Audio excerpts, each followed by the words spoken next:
अस्सलामुअलैकुम, क्या हाल है आप सबका। आई होप सब ठीक हैं, खुश हैं। अल्हम्दुलिल्लाह मैं भी बिल्कुल ठीक हूँ।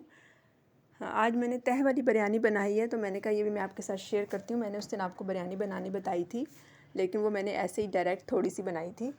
तो आज जो है वो प्रॉपर तह वाली बिरयानी मैंने बनाई है। अगर कोई मेहमान वगैरह भी आ जाएँ तो आप इसको कैसे झटपट तरीके से बना सकते हैं, मैंने आपके साथ भी इसको शेयर किया है। बहुत ही मज़े की बनी है और फटाफट बन गई है, कोई मुश्किल नहीं है। ये मैंने कम से कम 1 किलो गोश्त और 1.5 किलो चावल की बिरयानी बनाई है। और देखिए माशाल्लाह कितनी अच्छी तैयार हुई है। बस इसका थोड़ा सा जो है वो आपको कुछ बातों का ख्याल रखना है, तो बिरयानी माशाल्लाह बहुत ही अच्छी बनेगी। बिरयानी के लिए मैंने प्याज काट लिया। तेल जो है वो अच्छा तेज़ सा गर्म हुआ है, तो फिर मैंने इसके अंदर प्याज डाल दिए। देखिए कितना तेज़ गर्म तेल था। तो इसमें जल्दी से प्याज फ्राई हो गया तो मैंने इसको फिर निकाल लिया बाहर। बाकी जो मसाले हैं उनमें सबसे पहले है गोश्त। ये 1 किलो गोश्त है, और इसके अलावा ये खुश्क मसाले हैं, हल्दी, मिर्चें, धनिया, नमक। इसमें से इस बिरयानी में मैंने बिल्कुल भी बिरयानी मसाला नहीं डाला। फिर ये है लहसुन, अदरक, सब्ज़ मिर्चें कुटी हुई, टमाटर, नींबू है, ये प्याज है, इसमें से मैं आधा डालूँगी, ये काफ़ी ज़्यादा है। और खुश्क मसालों में जो है वो ये जायफल जावित्री है, ये बादियान के फूल हैं, ये थोड़े से टूट गए थे, तो वैसे ये है उसी के अलग अलग पत्ते से हैं। अच्छा, 1 इलायची है, और लौंग और काली मिर्चें हैं, साथ ज़ीरा है और दालचीनी है। इन सारी चीज़ों को मैं जो है वो अच्छा सा कूट लूँगी या पीस लूँगी किसी चीज़ में। और साथ ही मैंने 1.5 किलो चावल तकरीबन 1 घंटा पहले भिगो के रख दिए हैं। आज मैंने काफ़ी बड़ा देगचा लिया है, और इसके अंदर सबसे पहले जो है वो मैं लहसुन अदरक डालूँगी। ऑयल मैंने वही यूज़ किया है जो प्याज वाला था। लहसुन अदरक की हल्की सी स्मेल ख़त्म होगी तो फिर मैं इसके अंदर चिकन डाल दूँगी। इस तरीके से बिरयानी बनने से बहुत अच्छा बिरयानी का कलर आता है और माशाल्लाह बहुत अच्छी बनती है। लेकिन अगर आप प्याज में ही सारे मसाले डाल के हांडी की तरह पकाएंगे तो उसका तरीका कुछ जायका भी डिफरेंट होगा और टेक्सचर भी डिफरेंट होगा। यहाँ पे मुर्गी अच्छी सी फ्राई हो जाएगी।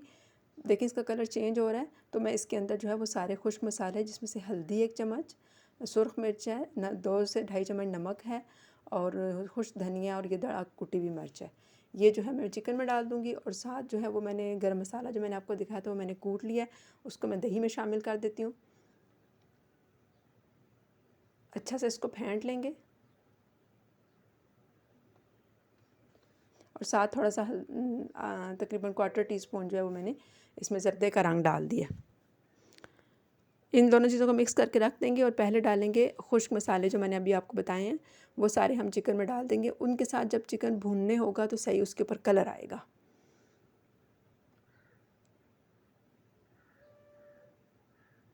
क्योंकि अगर मसाला बना के चिकन डाला जाए तो वो बहुत ज़्यादा पानी छोड़ता है, और फिर उस तरह उस पर ना तो कलर आता है और वो फिर गिर भी जाता है बहुत ज़्यादा। इस तरह इसका पानी जल्दी से खुश्क हो जाएगा, और फिर ये जो खुश्क मसाले हम इसके अंदर डालेंगे, इसके डालने से इसके ऊपर सही कलर आएगा। अच्छे से ये भून जाए तो फिर साथ साथ और चीज़ें डालते हैं। अच्छा, थोड़ी देर बाद मैंने इसमें डाल दी हैं सब्ज़ मिर्चें। पानी अभी बिल्कुल भी नहीं डाला।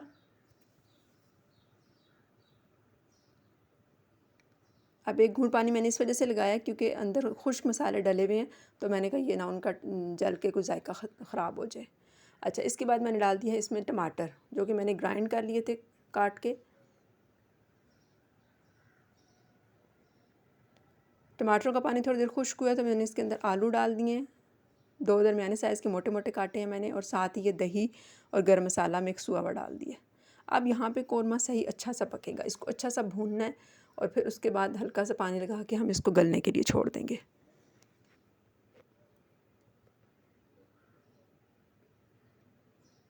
थोड़ी देर बाद मैंने इसमें प्याज भी डाल दिया।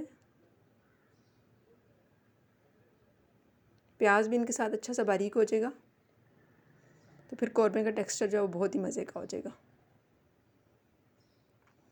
मैंने बड़ा बर्नर रखा है ताकि मसाला जो है वो जल्दी जल्दी काम हो जाए, जल्दी जल्दी भुने। आप देखें थोड़ा सा पानी लगा के मैंने अब इनको ज़रा ढक्कन दिया ताकि ये सारी चीज़ें एक जैसी हो जाए, और आलू ख़ास तौर पे थोड़े से गल जाएँ क्योंकि मुर्गी तो गल गई होगी। अच्छा, अब यहाँ पे जो मैंने गार्निशिंग के लिए रखी हुई है थोड़ी सी धनिया मिर्चें हैं, और साथ ये है टमाटर, प्याज हैं, और नींबू कटे हुए हैं।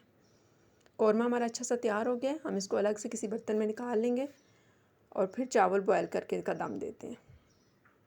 आलू को मैंने चेक किया, थोड़ी देर हल्की आग पे रहने से देखें कितने अच्छे, बहुत ज़्यादा नहीं गलाने, बहुत ज़्यादा गलाएंगे तो फिर टूटना शुरू हो जाएंगे।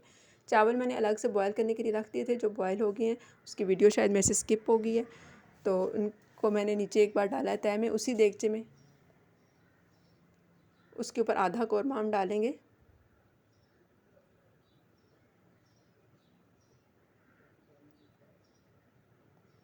फिर ये थोड़ी सी गार्निशिंग वाली चीज़ें डालेंगे ताकि ये भी अंदर ही साथ इनके मिक्स हो जाए और इनको भी दम आए, तभी इनका जायका अच्छा होगा, वरना कच्चा तो ऊपर से नहीं अच्छा लगेगा।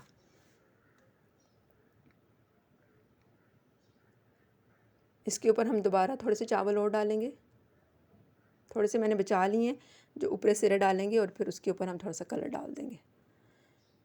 देखिए कितनी आसानी से झटपट से बिरयानी बन गई है। बिरयानी बनाना कुछ भी मुश्किल नहीं है, आप ध्यान रखें तो बस इंशाल्लाह सारे काम बहुत ही अच्छा हो जाता है।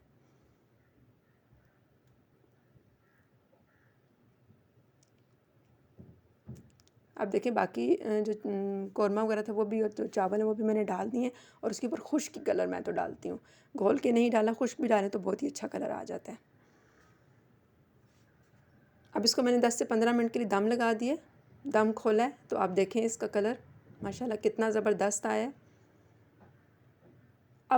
अब ट्रे में डालना भी आप जो है वो एक फ़न होता है बिरयानी को। अब सारी बिरयानी को एक ही बार यूँ मिक्स नहीं कर देना, इस तरह मिक्स करने से जो है वो बिरयानी बिरयानी नहीं लगती, वो फिर सालन वाले चावल लगते हैं। अब देखें मैं किस तरह डाल रही हूँ। बिरयानी को ट्रे में डालने के लिए एक साइड से आपने डालना शुरू करना है, कुछ वाइट चावल, कुछ मसाले वाले चावल, कुछ कलर वाले चावल, साथ जो ये है चिकन वगैरह, इसको भी बस तरतीब से आपने इधर उधर डालना है, तो फिर ये लगती है कि सही बिरयानी है। ओके जी, अल्लाह हाफिज़।